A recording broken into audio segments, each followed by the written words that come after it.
Hablemos de democracia. Estos son los países cuyos gobiernos dicen ser democráticos. Estados Unidos, Francia, Reino Unido, Alemania, México, China, Turquía, Sudán, Rusia, Suecia, Sierra Leona, Australia, España, Polonia, Brasil, Surinam, Guyana, Venezuela. Joder. Todos somos democracias. Qué bien, ¿no? Vamos a intentarlo de otra manera. Esto es 1984, una novela de ciencia ficción de George Orwell. En ella, un gobierno elimina palabras para controlarnos.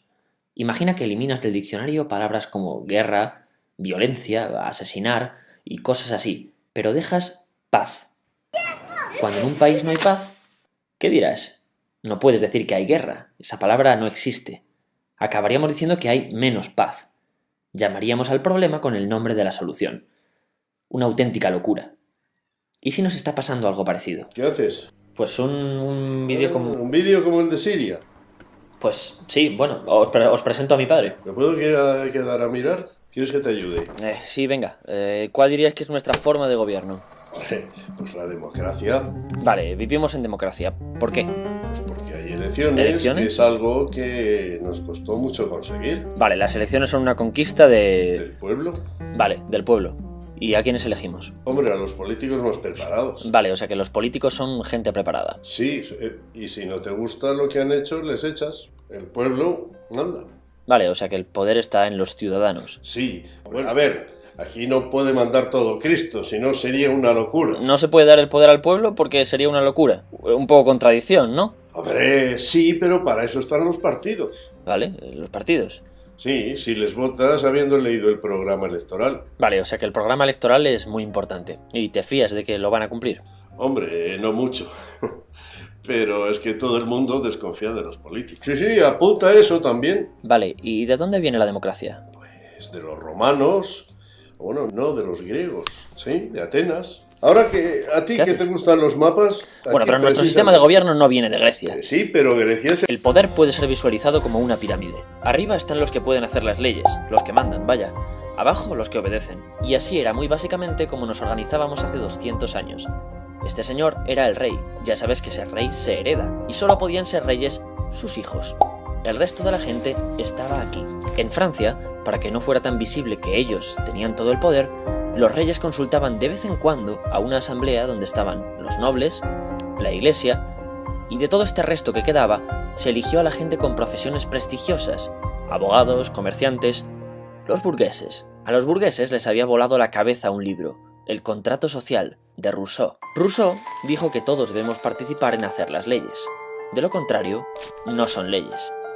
Así que lo que hacían los reyes no eran leyes. ¿Cómo lo solucionaron?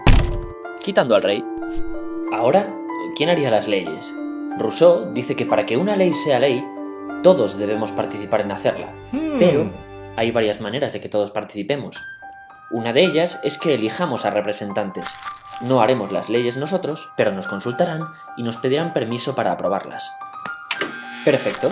Los de abajo han dicho que sí. Ahora esto es una ley. Las repúblicas que nacieron por aquel entonces, como la República Francesa y los Estados Unidos, optaron por esta vía y se llamaron a sí mismas repúblicas de gobierno representativo. ¿Y quién podía elegir a los representantes? Solo los considerados libres, hombres, mayores de 25 años e independientes económicamente, gente con dinero y propiedades, mayoritariamente burgueses. Resultado, los que eligen y los elegidos son del mismo grupo. Así que la elección no es una conquista del pueblo, es una conquista de un grupo, de una élite. Espera, rebobinemos. Antes de la Revolución Francesa, el rey ya creó elecciones para que el pueblo eligiera representantes y no tener que negociar con millones de personas. ¿Te acuerdas de quiénes representaban al pueblo? Abogados, comerciantes, los burgueses. Exacto, los famosos burgueses. Así que los burgueses ni siquiera conquistan las elecciones, mantienen un método que ya habían usado algunos reyes.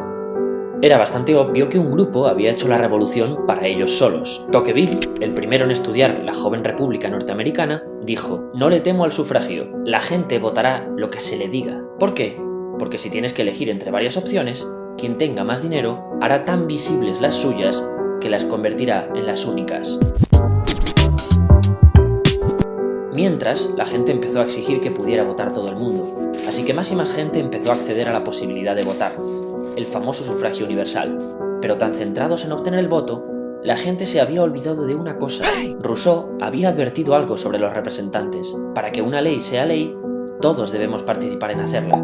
Si no la hacemos todos y elegimos representantes para que la hagan, necesitamos mecanismos para que nos hagan caso. Por ejemplo, poder parar en todo momento una ley que no nos guste. Si no creamos esos mecanismos, no tenemos el poder y no hemos elegido representantes, sino jefes. Y se puso muy pesado con esto. Así que, de acuerdo con Rousseau, no, hoy el poder no está en los ciudadanos, está en los representantes. ¿Y cuál es el efecto de no tener mecanismos para que nos hagan caso? Pueden hacer lo que quieran. No importa lo mucho que desconfiemos de los políticos. La elección significa confianza total, pero no nos apresuremos. Volvamos a cuando todavía votaban unos pocos. Entonces, los representantes eran conocidos personalmente por los cientos de personas que les votaban. Pero según más y más gente accede a votar, resulta difícil que todos conozcan personalmente al representante. Entonces aparecen los partidos de masas, que clasificaban a la gente por ideologías. No importa la persona, conoce sus ideas.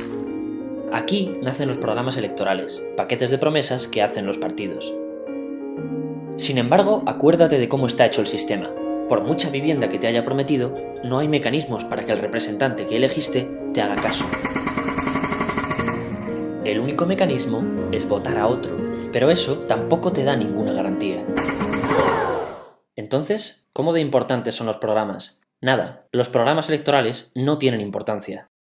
Y espera, no hemos hablado de cómo funciona un partido, otra pirámide. Si quieres llegar a ser un representante, tendrás que ir escalando en la pirámide de poder.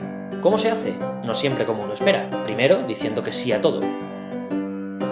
Luego, alianzas. Alianzas que luego puedes romper con alguna puñalada.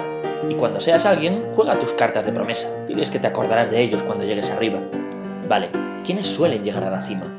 Los más grises, la gente que está de acuerdo con todo el mundo. Los partidos son una máquina de seleccionar mediocres. Ahora, de estos tres, vamos a quedarnos con este. ¿Es el mejor para gobernar? No, el mejor para gobernar era este, pero se pondría nervioso en los debates. El segundo mejor era este, pero es demasiado viejo y hay que ganar voto joven. Nos hemos quedado con este no porque sea el mejor para gobernar, sino porque es el mejor para ganar elecciones. Pero es un inútil. Así que, ¿son gente preparada los políticos? No, no es necesario estar preparado, y suele reinar la mediocridad. Ahora veamos qué pasa en la parte alta de la pirámide, donde se reúnen los representantes. Fíjate, el Parlamento se diseñó para ser un lugar donde se deliberaba. Ante opiniones diferentes, se trataba de convencer a los demás, y se estaba abierto a ser convencido, para llegar a un acuerdo. Pero con la llegada de los partidos de masas, se convierte en un simple medidor de poder. Cuantos más votantes tienes, más fácil resulta imponer tus ideas. Hoy día, los partidos han perdido gran parte de su militancia. La sociedad se compone de una mayoría no militante, que no es de ningún partido, y las minorías que siguen en ellos. Atraer a esta mayoría es la clave, así que se la estudia y se va cambiando el comportamiento del partido para atraer votantes, e incluso fabricando candidatos. Los partidos no solo tienen que atraer votantes, también tienen que evitar que te acerques al resto de partidos. ¿A alguien le apetece ser un fascista o un rojo de mierda? Pues solo puedes estar en uno de los dos extremos. A esto también se le llama polarizar. Hemos dividido a la sociedad en polos opuestos. Vivimos en democracia. Ahora quiero que prestes mucha atención. ¿Y si te digo que estamos llamando democracia a algo que no lo es? Si te fijas, desde el inicio del vídeo no hemos mencionado la democracia en ningún momento. No ha hecho falta porque nuestros gobiernos, cuando nacieron hace 200 años, no se llamaban democracias. Se llamaban repúblicas de gobierno representativo. Exacto, repúblicas de gobierno representativo. Podríamos pensar que quizá el término democracia no se usaba entonces, o no se conocía. Vamos a buscarlo. John Adams, presidente de Estados Unidos, uno de sus padres fundadores.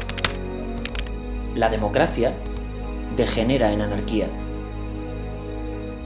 La democracia nunca dura. James Madison, cuarto presidente de Estados Unidos, otro de esos fundadores. La democracia es incompatible con la seguridad personal y la propiedad privada. Sí que se conocía. En Estados Unidos, el gobierno representativo más antiguo, sus fundadores hablaban de la democracia. Decían que era algo negativo y opuesto a lo que crearon. Lo puedes buscar. La palabra democracia no se menciona ni una sola vez en la Constitución que redactaron, ni en la Constitución de la Revolución Francesa, una de las primeras constituciones de la era moderna. Si consideramos, como decían los padres fundadores de Estados Unidos, que lo opuesto a los gobiernos representativos es la democracia, algo que, ojo, aún no hemos dicho ni qué es, ¿qué puede pasar si los llamamos de la misma manera? Que ahora es imposible preguntarse ¿qué es esto otro? Deben ser lo mismo, porque tienen el mismo nombre. ¿Te acuerdas? Si queremos saber lo que es la paz, no podemos llamar a la guerra con el mismo nombre. Para saber qué es esto, hay que negar que estas cosas son lo mismo. Ahora, después de ver qué opinión tenían de la democracia los fundadores de nuestro gobierno, quizá esto no te parezca tan bestia.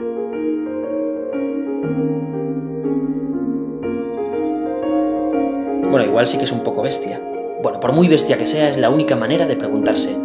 Entonces, ¿qué es democracia? Como las cintas de antes, esta es una historia con dos caras. La cara A ya la conoces, los gobiernos en los que vivimos. La B es algo que crees conocer, pero en realidad desconoces. Si te ha volado la cabeza saber que no vivimos en democracias, te va a encantar descubrir lo que significaba vivir en una. Lo tienes a un solo clic.